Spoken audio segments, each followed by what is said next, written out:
Magandang umaga naman dyan mga kalamon. Kamusta kayo ngayong araw ng mga puso? Nag-celebrate nga ang buong mundo ng Valentine's Day, kaya ayan, umiskor na ako in advance ng regalong bulaklak para kay mama. Para to kay mama. At dahil GY nga tayo mga kalamon, sabi ko magpapahinga muna ako at mamayang gabi na lang ako makikipag-meet kay mama. Tas Pak, sino ka dyan? May pa little surprise din pala si Boss JR. Tas may pa Jollibee pa. Uy! Syempre naman, thankful tayo sa efforts mga kalamon, pero panawagan sa mga kababaihan na hindi ito magiging basehan ng pagmamahal at hindi ito basehan ng ganda. Ano ba? Okay ka lang? Dahil nga GY tayo mga kalamon, around 4 PM nakatulog ako. Sabi ko iidlip lang ako pero nagising ako pasado 10:00 na. Pero syempre naman walang makakapigil sa akin kahit anong oras pa yan para mabigay ko nga tong regalo kong bulaklak kay mama. A few moments later.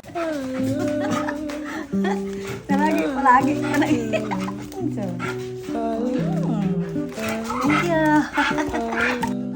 Hindi talaga ito yung original na plano. Dapat talaga magde-date kami ni mama sa labas. Yun nga lang talaga late nang nakauwi si mama from Bible study. Syempre alam naman natin kung ano yung mga priorities natin. At syempre naman ang makitang masaya si mama ay masaya na din ako. Hindi ko na pinilit na ilabas pa si mama kasi pasado 12:00 na itong mga kalamon para makapagpahinga na siya. Kaya ako naman bilang nagugutom na ay naghahanap na ng makakainan.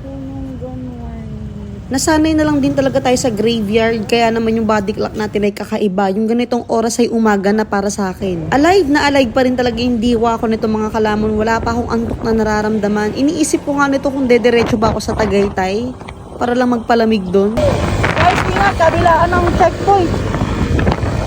Yes, legit mga kalamon, parang madaling araw talaga sila nagsisipag set up ng checkpoints. At sigurado ako mga kalamon na mas magiging madalas pa ang pagsiset up nila ng checkpoints dahil sa parating na botohan at sa gun ban. So ito na nga, umabot na tayo sa C6. Iniisip ko kung pupunta pa ba ako ng Angono Rizal. Tapos nagbago na naman yung isip ko. Naisip ko nag-crave ako ng lugaw, kaya nagpunta ako sa Lugawan sa Tejeros. This is around past 2 AM na mga kalamon, kaya hindi na ako nagpumulit pumunta sa malayo. At dito na rin matatapos ang video natin. Thank you for watching. See you on the next one.